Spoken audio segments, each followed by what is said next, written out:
What's going on, guys? Welcome back to the channel. Today we're going to be throwing a leveling kit on Morgan's new 2021 Ram 1500.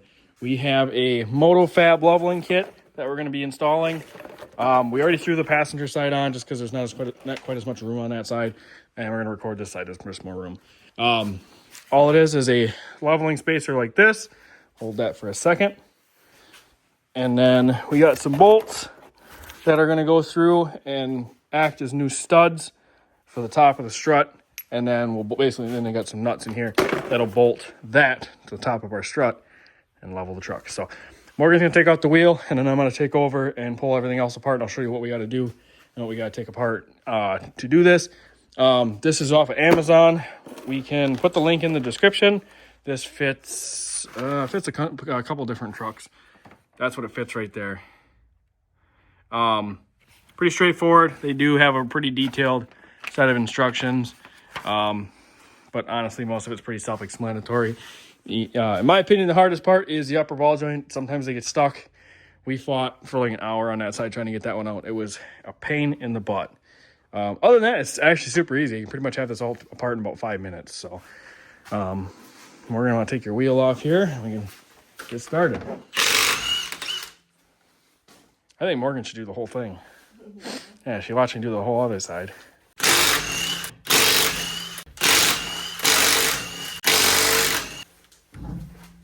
Yeah, look at that. Look at all them muscles. You roll it right there. I'll put it by the garage door. Yeah. You just lay it on the ground right there. That'll be fine.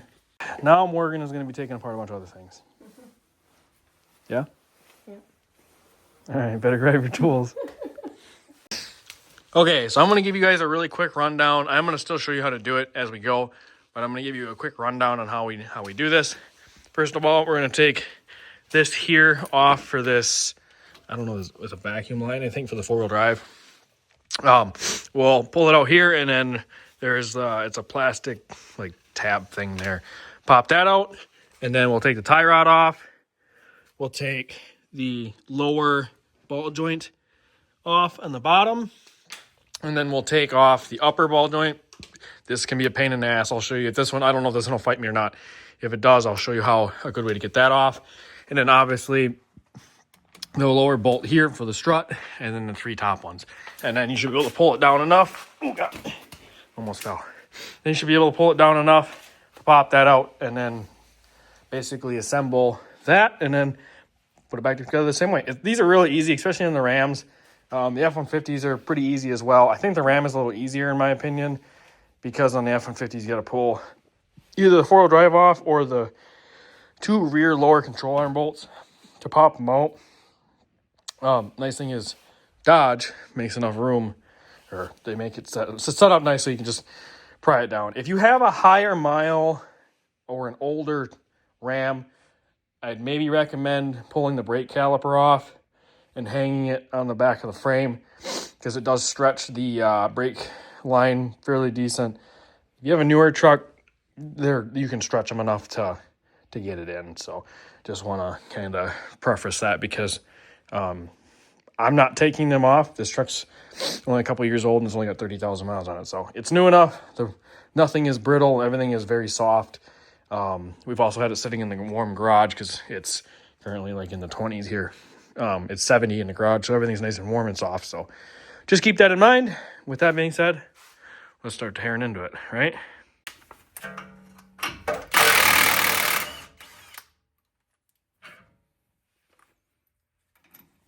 That off. Pop that out. That nut off to the side. And then this guy can be kind of a pain in the ass. It fought me on the other side. Oh, bitch, yeah. Pop it up there. Just let that all hang like that. So now we're going to be taking off the upper ball joint. What I do, long extension. I think it's about a 12-inch extension. I had a nice impact swivel, but it shattered. So we can use these. These work. They tend to break once in a while. And then I have a 13/16 socket. You can do this by hand if you want, but impact is easier. Just turn the wheel to the back, and then you can lean this up in here from the bottom like this. See, this, I mean, this gets in the way. And then you can pop that up on there.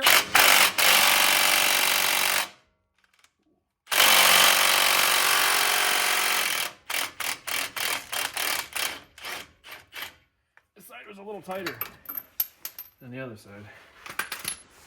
And see, the upper control arm, or the upper ball joint stuck in there. So what we're gonna do is turn this all the way. We're gonna hit it right there. I always put the nut on the bottom so it doesn't go flying. This thing don't fly off when it comes loose, but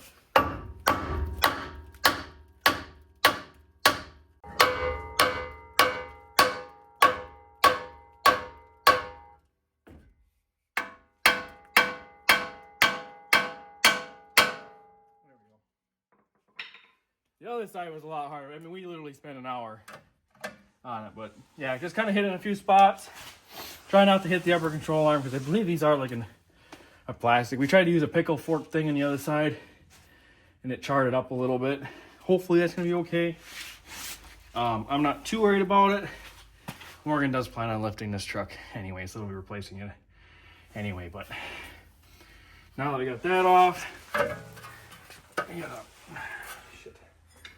pull this nut off.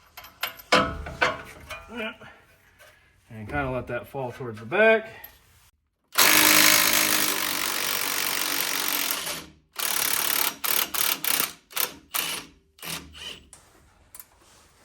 Instead of me fighting with that one.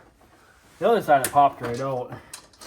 But I also took that out before I took the upper control arm off on the other side. Ratchet wrenches make this a lot easier too up top.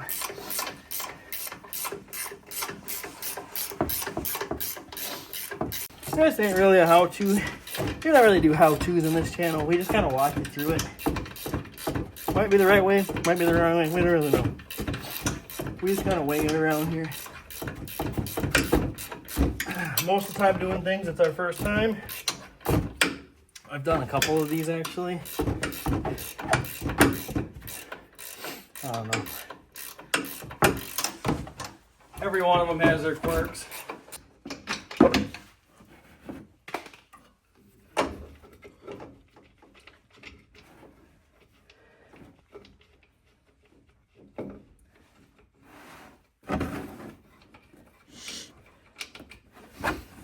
There. That, and then just like that, that pops out. So pay attention which way you pull this out. Like for this, the sticker here is on the outside. Then you put the leveling kit on top. You're flipping it 180 degrees and putting it back in, where it won't go in, because these are not the same, which I'll show you here what I mean. What you're gonna do is you take these three they give you, and there's threaded holes. These three are threaded, right? Can you see it? Mm-hmm. And then these other ones are not. So you go on the back side of the threaded, where it's way down in there, not the flush side, and then you'll start your 3 Allens, and then you run them all the way tight. Because then these are the new studs. Instead of your studs on there, these are your new studs. All right, so this is what I'm talking about, why you have to put it in 180 degrees. So, how it fits, I just got lucky. Will not fit this way, see? Only works in 2 holes. Same with this one, will not fit. So it has to go in a certain way, and when they do that, they flip them 180 degrees. So now you flip your strut the other way and then it'll line up. Because if you don't flip your strut 180 degrees, it's not going to fit up in there. But this is what it looks like. You said you tighten them tight. And now you got your 3 studs. Take the new nuts they gave you. You could use them for the top of this. I typically use the new ones for the top of this. I don't know. I like using the factory ones because they're flanged. like a washer.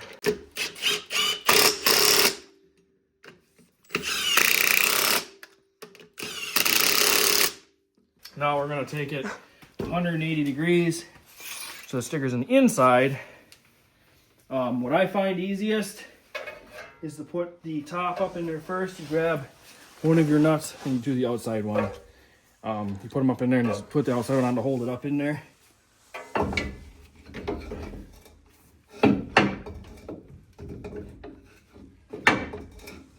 can find the holes. Fuck that.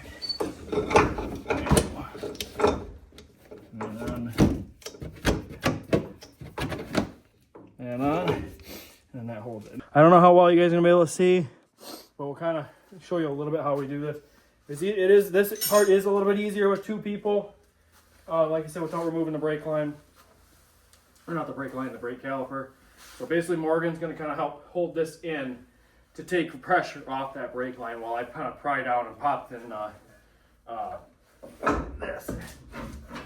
So we just kind of like all of a sudden just like that. And then I'm gonna put this bottom bolt in first before tightening this up here. Just because it gives a little more play. This can be a little bit of a pain in the ass. Because now your struts, I didn't measure this, because even though it's a 2.5 inch spacer, it doesn't mean the spacer is 2.5 inches. Just so if you buy one and it's not 2.5 inches, it doesn't mean it's not gonna level at 2.5 inches, if that makes sense. But yeah, I don't know how big the spacer is, but now that this is stretched out that much more, so now you have just more or less room, I guess, whatever consider it. All right, it took two of us again. The other side we fought with the exact same thing, is putting this lower bolt in. I don't know why, but it just bites. This side wasn't as bad. Again, that bolt fought us on the other side going in. But like I said, this stuff's more stretched out because of that spacer on top now. So might be easier with two people. If you can't get it, grab a second person. There's a good chance with a second person you can get it. You just kind of put it together the same way you pulled it apart. Okay, nice and tight. I do this first because this helps hold all this. Because putting the upper one is probably going to take two people. You probably can do it as one person, but I'm telling you, it's just easier to use two.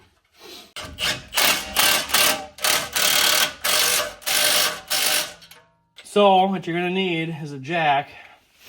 I just have, I don't know, I think this came out of one of my pickups. Out of one of my old Super Duties, I think. Oh yeah, the one single cab I had. It came out of, it was just in the box. Don't have a handle, but I tell you what, this little thing comes in handy because I only got one floor jack. So this thing kind of comes in handy, but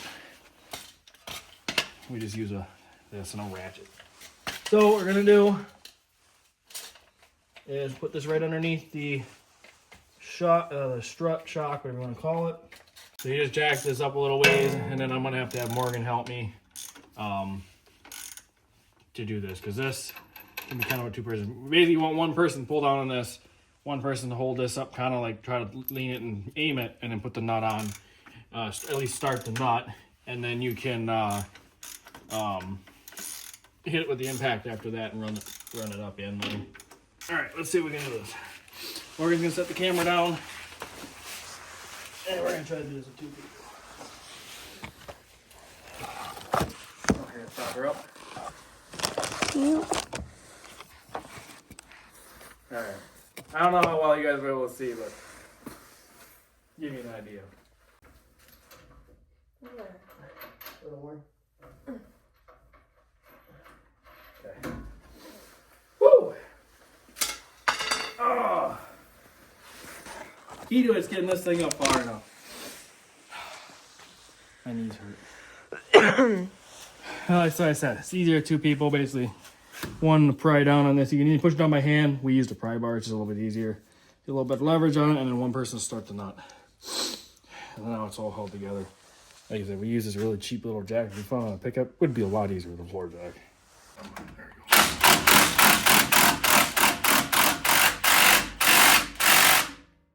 It's amazing that these little sockets hold together. These little swivels hold together as well as they do. This you want to, if you can, try to torque to 70 foot-pounds.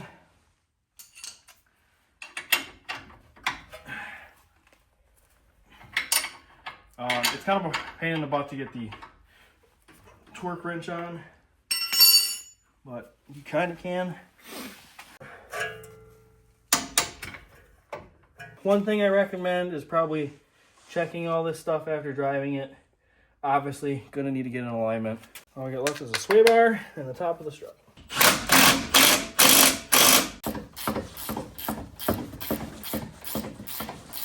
All right, all ready for Morgan to throw the wheel back on. All right, so this is kind of where Morgan's truck's gonna sit. And I'm gonna get out of the way to kind of show you there. It's gonna probably settle a tiny bit more. But right now, as it sits, it's 39 right in the nuts.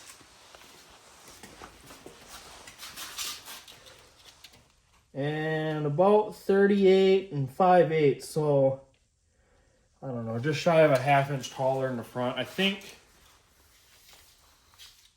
by the time it settles, it'll be about a ¼ inch higher in the front. Because once she drives a little bit, get in alignment, it'll kind of like relax. And we did turn the wheels back and forth, but once she drives a little bit, it'll kind of relax.